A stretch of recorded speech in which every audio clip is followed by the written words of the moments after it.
Hello and welcome to the Federal. I have with me a very special guest today, Mr. Nalin Kohli, Advocate, Supreme Court of India, and a senior spokesperson of the BJP. Welcome, Mr. Kohli, to the Federal. Since 2014, BJP has been breaking new grounds in the election campaign led by the Prime Minister Narendra Modi himself.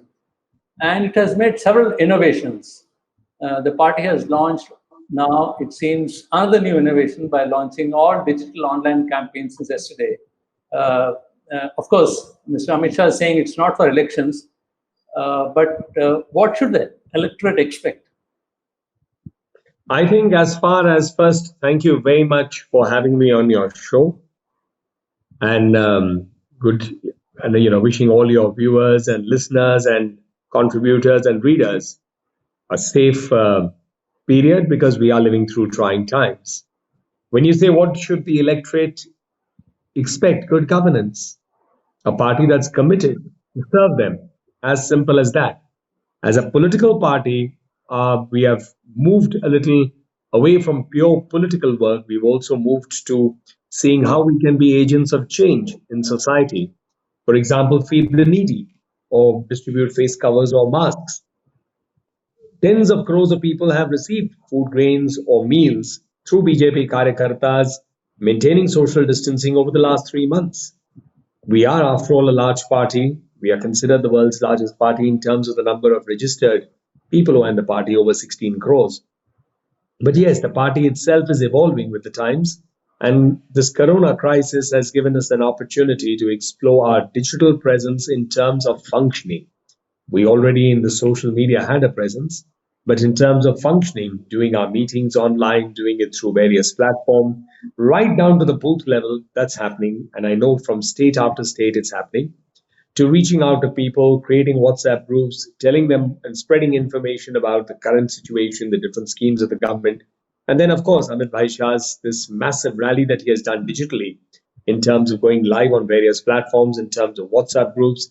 This is it's an innovation of the times. So I think we will keep innovating, but certainly elections are also about person-to-person contact. And when the time of election comes, that aspect will be also part of our old mechanism, and it's a evergreen mechanism too. There is a perception in Bihar that continuing with the Chief Minister Nitish Kumar and his party could be a liability for the BJP. BJP on its own may be doing well, but continuing with him. But it appears that the BJP has decided to, go ahead despite one of your allies saying otherwise, like Chirag Paswan. We should bear in mind that allies and different political parties in an alliance have every right to have their own point of view. That's what healthy democratic processes and democracy is all about. And the BJP has always respected its allies. We have had a long history of long relationships with various people. Allies have left us, allies have come back.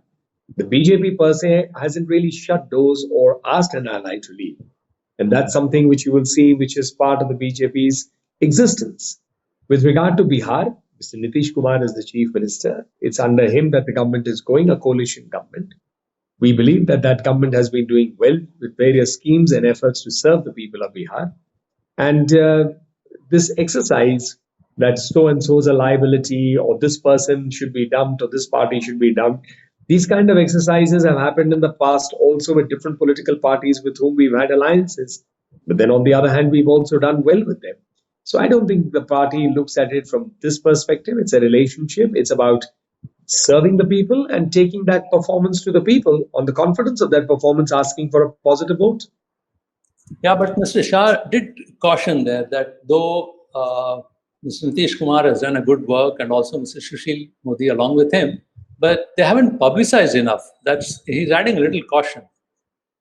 It's also a fact that we, in today's world, we shouldn't be sitting and resting on our laurels.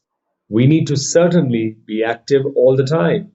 And in a communication world, communication has to be fast and constant, almost relentless at some times. So therefore, that message is a positive message.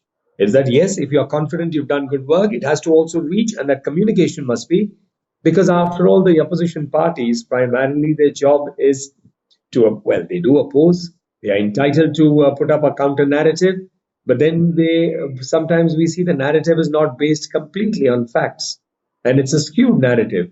In such a concept, in such a situation, it is imperative that the political party in power, which is us and our alliance partners, we have to reach out and ensure there's no scope for confusion among the people, among the voters, and certainly they shouldn't be misguided with non-facts.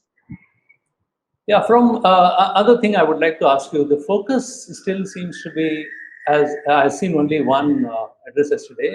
It's a first of his interaction with the party people. That's what he described.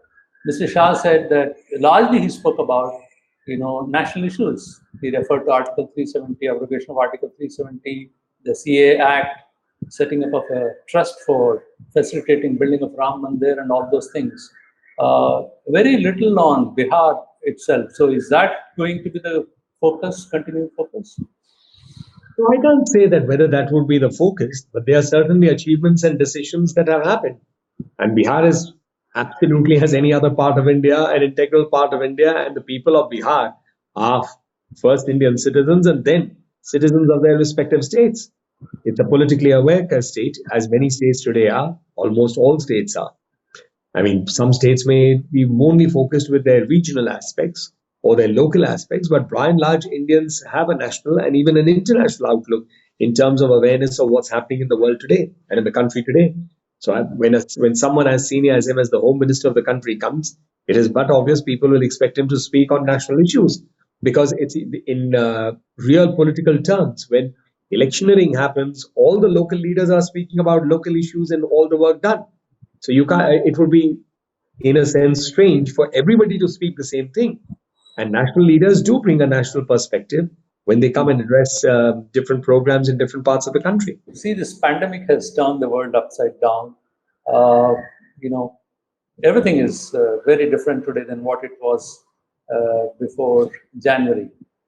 Uh, I would have expected myself that even politics would change a bit. Uh, do you think there would be any impact of pandemic on Indian politics? Would be, all those issues are there which you're raising. These are national issues, but there are additional issues. Will there be more conversation about health spending? Digital education, there is a digital divide which is very clearly coming. There are a number of classrooms which are being held on mobile phones. Students are facing all kinds of issues. Will the discourse change? Do we expect something new coming in these discussions? Your question is valid and it touches various aspects. So let's look at it. First, I'm not sure if there's a digital divide. The other day, I was reading the letter by the Honorable Prime Minister of India. And what he was pointing out in that letter, for the first time, rural consumption of data and internet is exceeding urban areas, if my memory serves me right. And that speaks volumes. A few years, probably last year, at some point, several months ago, someone was mentioning that the Indians have an insatiable desire and for consumption of data. And that's across the country. It's not just the urban areas. So there is a data revolution and a digital revolution taking place. Of course, there is another aspect of it, that technological platforms are not uniformly available to everyone across the country. So there are, if I may use it, segmental or section disparities. There are also regional disparities, because language can play a role in terms of the platforms. It's not necessarily that people are not connected in a particular region, but affinity to a local language may not. A local language platform of the same capacity as a national or a global platform may not be accessible, or would become a barrier because of language. So these are factors that are getting ironed out. But one thing is here to keep in mind: this pandemic is not going in a hurry. That's been the general trend of experts across the world. Certainly, the world is responding to it. It's the first time in 100 years plus that we've had a situation like this after the Spanish flu. So to say that the government was not prepared is an unfair criticism. Who was? No one was prepared, and no one could have even imagined we are going to deal with a situation like this. But the situation has come. What Prime Minister Modi's government has done is it's clearly again lived up to its reputation of being a government that takes decisions, that takes challenges head on, that deals with the challenges. And so the lockdown helped us assess the situation, understand that there's a high recovery rate, low death rate, that Indians by and large don't require to be on ventilators. So these are healthy things that have come out. Standard operating procedures have fallen in place because of the lockdown. Beds have been identified and kept aside for COVID-19. People have become aware. People are now, as they're coming out of the lockdown to moving back to unlocking. Exactly. I'm on that point only. Before the pandemic, if you have told a village student that now you have to study everything online, or you have brought your discourse about hospital beds, the ratio of doctors versus beds, nurses, I'm sure this wouldn't have been part of discourse. Isn't it a splendid opportunity to bring out these issues? Nobody says that we are, anyone was prepared. So, If I isn't this, agree with you, it's not just about bring out. We are also responding. India didn't manufacture a single PPE kit. Today, we are doing about 300,000 a day. These are Indian entrepreneurs, Indian businessmen, Indian scientists, Indian textile people, workers, all of them working. N95 masks we didn't manufacture. So the discourse is not about will it happen. The discourse is happening. The steps are happening. So I'm very, very positive from that perspective. In terms of these kind of issues, health preparedness, safety, cleanliness, hygiene, these are all big issues that are already part of the discourse. Someone known to me recently said he had gone to Chandigarh city. Everyone was wearing a mask. Everyone. And interestingly, a beggar came up to ask for alms. The beggar also had a mask and gloves.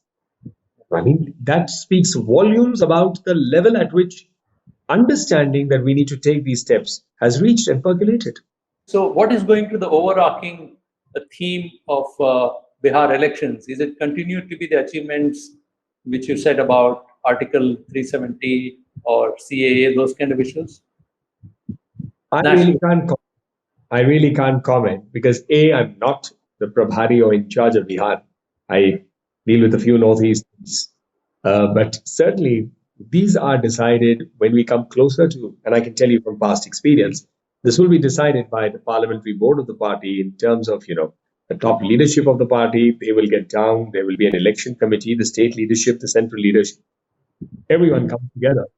And this is going to be significantly closer to the elections. It's too premature to say conclusively what it would be, but I can tell you that certainly performance, development, this is an important part of every election that we go. We talk about our performance, we talk about the central government, we talk about the state government, we talk about leadership, and certainly we talk about the issues that we believe are in the public discourse important and people must speak about.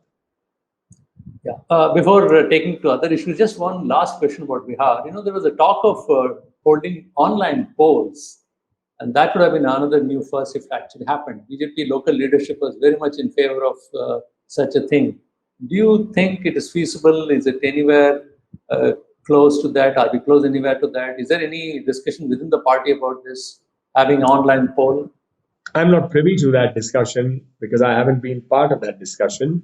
Perhaps it is on, I don't know.